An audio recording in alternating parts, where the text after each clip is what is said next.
You wake up. The light filters softly through the window. The house is still. The clock says 6:12. Another day has begun. You sit on the edge of the bed, your feet brushing the floor, your body stiff in the same place as it was yesterday. And you begin your morning, almost without thinking. A sip of lukewarm water, a familiar pill bottle in your hand, maybe the soft murmur of the news, or the quiet click of the coffee machine. It feels like routine, like safety, like the structure you've relied on for years. But here's the question no one wants to ask. What if your routine is hurting you? Not in a dramatic way, not in the way of heart attacks or broken bones, but in a way that slips beneath the surface, quietly, daily, without you even noticing. What if there are habits, small, harmless-looking habits so ingrained in your mornings that you've stopped questioning them, but they're slowly cutting away at your health? See, after 60, your body stops bouncing back the way it used to. Your systems, heart, brain, digestion, immune response, they all become a little more sensitive. And yet, most people keep living as if nothing's changed. Same coffee, same routine, same stress, same neglect. But aging doesn't ask for big mistakes. It just waits for small ones, repeated over time. It waits for what you ignore. And here's the truth no one tells you. Your morning is the most powerful part of your day. Not because of what you get done, but because of how it sets the rhythm for everything else. Your first hour after waking affects your blood pressure, your blood sugar, your mood, your focus, even your risk of chronic illness. Think about that. The first 60 minutes of your day are like the conductor of a symphony. And if the conductor is out of sync, rushed, anxious, distracted, or undernourished, the entire performance suffers. Yet no one talks about this. No doctor asks what you do in the first hour after waking. No one tells you how your tiny habits could be quietly shortening your life, one uneventful morning at a time. So today, we begin here, together. Not with shame, not with fear, but with awareness, and maybe even a little forgiveness. Because you didn't know. You were doing the best you could in a world that rarely slows down to ask, is this really helping me live? In this video, we'll explore 4 common morning habits. Ones that feel harmless, even normal, but are slowly wearing down your body, your mind, your years. And most importantly, we'll talk about how to shift them, gently, easily, in ways that make you feel stronger, more alive, and more in control of the life that's still unfolding ahead of you. Because it's not too late, you're not too old, and this morning, this one can be the first quiet step back toward vitality. Stay with me.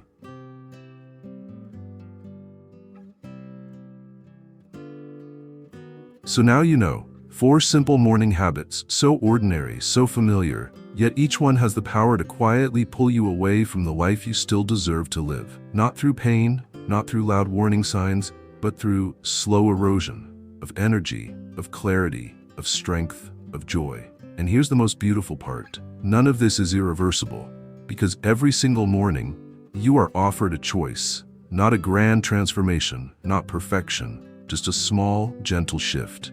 To wake up with presence, to nourish your body, not ignore it, to move, not stiffen, to breathe, not brace, to listen, not rush. You don't have to change your whole routine. You just have to change how you begin it, because how you begin shapes how you live. And if no one has told you this lately, let me be the one. It is not too late. You are not behind. You are still becoming. Your mornings can be sacred again, if you let them. And if this video helped you see even a small part of yourself more clearly, I invite you to subscribe to Golden Pathways. Here we speak softly but truthfully. We walk beside you, not in judgment, but in understanding.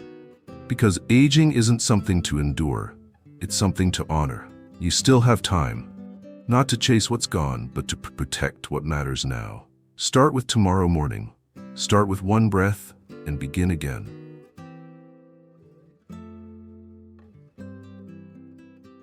Habit number 1, skipping breakfast or eating the wrong one.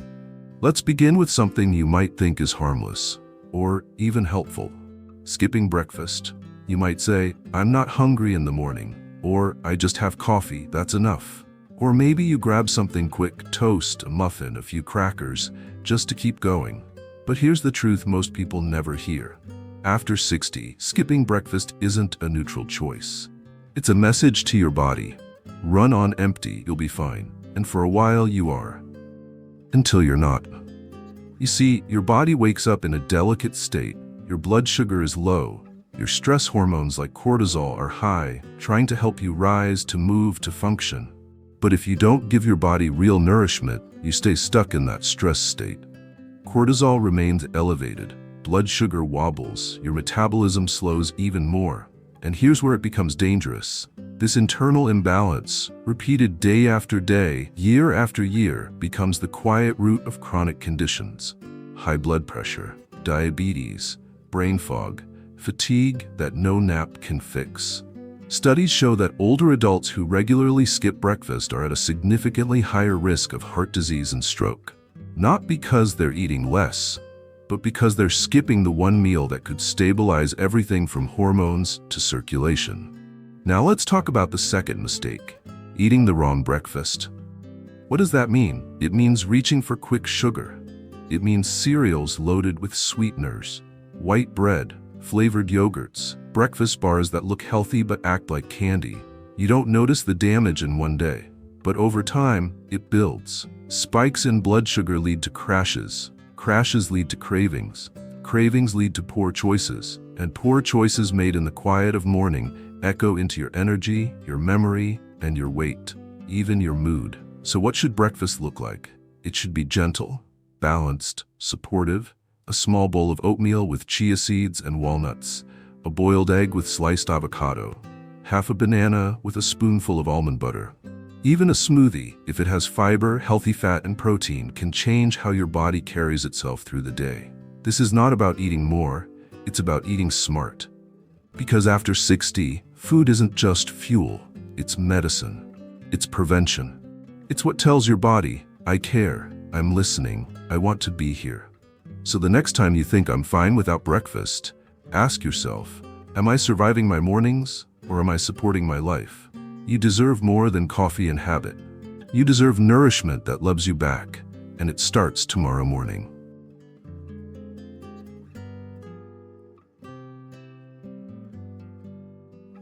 Habit number 2, reaching for your phone. First thing your eyes open, the room is still dark, and almost without thinking, your hand reaches for it. The phone, the device that holds the world, news, messages, photos, updates, worries, noise. You swipe, you scroll. Before your body even moves, your mind is already somewhere else. On politics, on someone else's breakfast, on a stranger's opinion, on an email that can wait.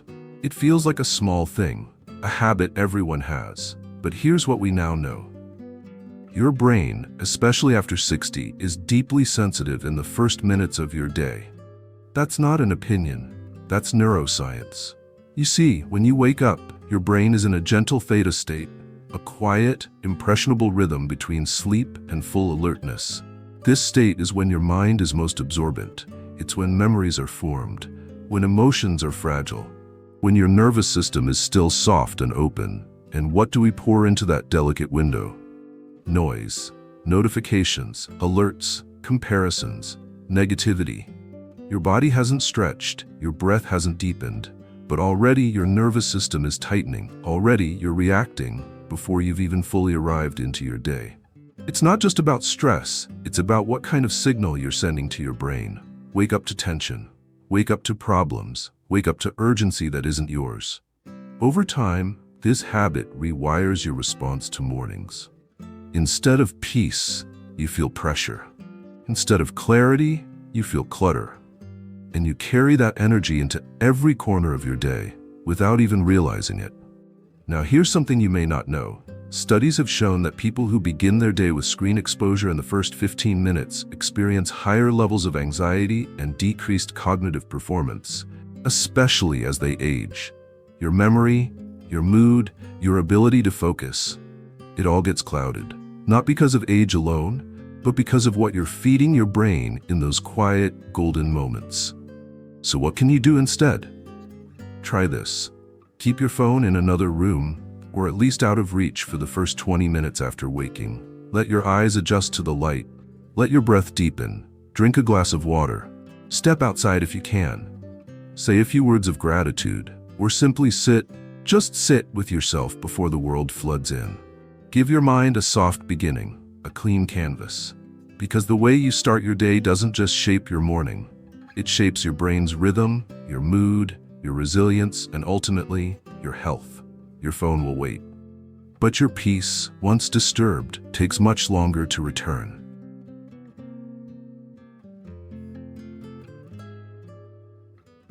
Habit number 3.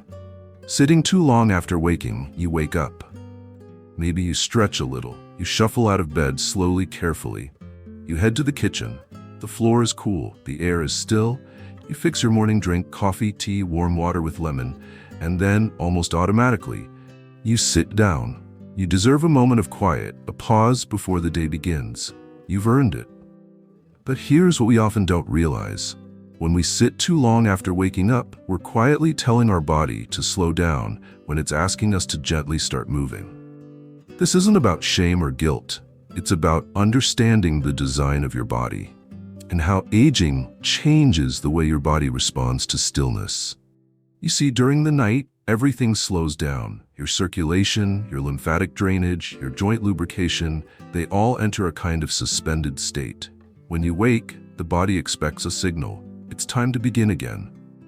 But when you remain seated, on the couch, in a chair, at the breakfast table, for 30 minutes or more, that signal doesn't come. And slowly, day after day, your body begins to lose what it doesn't use. Let me explain. When we age, our muscle mass decreases naturally. It's called sarcopenia. But it doesn't happen overnight. It happens quietly in moments like this, when we choose stillness instead of movement. When we say, I'll stretch later. When we settle into the same spot for an hour because it feels easier. And the consequences? They creep up slowly.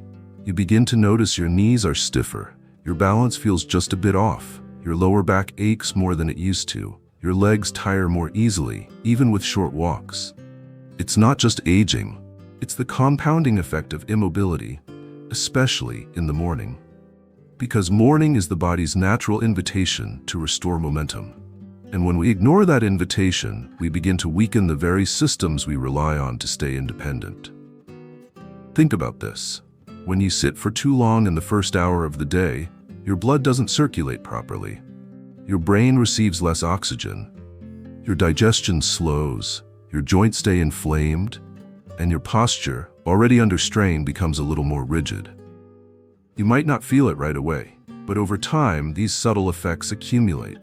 And one day, something simple, like getting up too quickly or turning while holding a bag, leads to a fall. Not because of bad luck, but because your muscles weren't being awakened gently and consistently when they needed it most. So what can we do? We don't need to run a marathon. We don't even need to work out. We just need to move. Right after waking, before sitting, before coffee, before screens. Even 5 minutes of mindful movement can be powerful. March in place for 30 seconds. Do arm circles to loosen the shoulders. Roll your ankles. Gently twist side to side. Reach up to stretch your spine. Hold on to the back of a chair and do 5 slow squats. No one else has to see.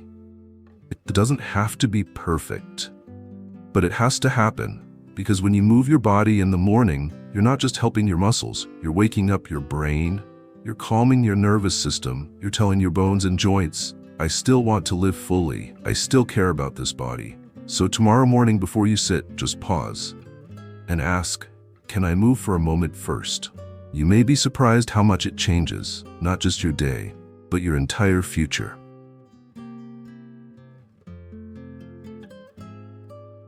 Habit number 4. Starting the day with a racing mind. You haven't even left the bed yet, but your mind has. It's already down the hallway, already at the doctor's office, already sorting through bills, replaying yesterday's conversation, wondering about your health, your children, your future. You lie still, but inside you're running. Sound familiar? This is one of the most dangerous habits we rarely talk about, not because it causes physical pain, but because it creates a daily storm inside your nervous system. And the longer it stays unspoken, the more it steals your peace, your focus, and yes, your years. Let me explain. When you start your day in a mental sprint, listing, worrying, anticipating, problem solving, you're putting your body into a fight or flight state before you've even touched the ground. Your heart rate rises, your breath becomes shallow, your cortisol surges, your muscles tense, and your thoughts become scattered, chasing things that haven't happened, yet feel urgently real. You might not see it as stress, but your body does. And over time, that morning panic, quiet, invisible, chronic, takes a heavy toll. Studies show that chronic mental stress in the early hours of the day is linked to increased inflammation, weakened immune function, memory problems, elevated blood pressure, faster cognitive decline in older adults. Why? Because your brain isn't built to start the day in battle mode. It's meant to rise gently, through clarity, rhythm, safety. But when you feed it a flood of anxiety at 7 a.m., it never fully resets. And the worst part? You begin to think this is normal. You assume waking up worried means you're being responsible. You mistake overthinking for control. But in truth, you're exhausting your system before the day even gives you a chance to live it. So what can you do? It's not about silencing your thoughts. They will come. They are part of you. But you don't have to follow every thought down the road. You don't have to answer every what if before breakfast. You can create a boundary between your thoughts and your body. Start like this. When you wake up, before reaching for anything, before standing, place your hand gently on your chest. Feel your heartbeat. Close your eyes and breathe. In through your nose, out through your mouth. Again and again, until you feel your mind stop racing. Then say quietly, out loud or in your mind, I don't need to solve everything this morning. I am safe right now. It may feel silly at first, but this tiny act of grounding can shift your entire biology. You're not denying your worries. You're just refusing to let them own your mornings. And in doing so, you reclaim something precious. A sense of calm, a sense of power, a quiet joy that no fear can touch. Because here's the deeper truth. The world will ask for your worry, but your soul, especially after 60, asks for something else. It asks for grace, for softness, for mornings that begin with breath, not burden. So the next time you feel your thoughts racing before sunrise, pause, place your hand on your heart, and remind yourself, I am allowed to begin slow. I am allowed to feel peace. I am still here. And that is more than enough.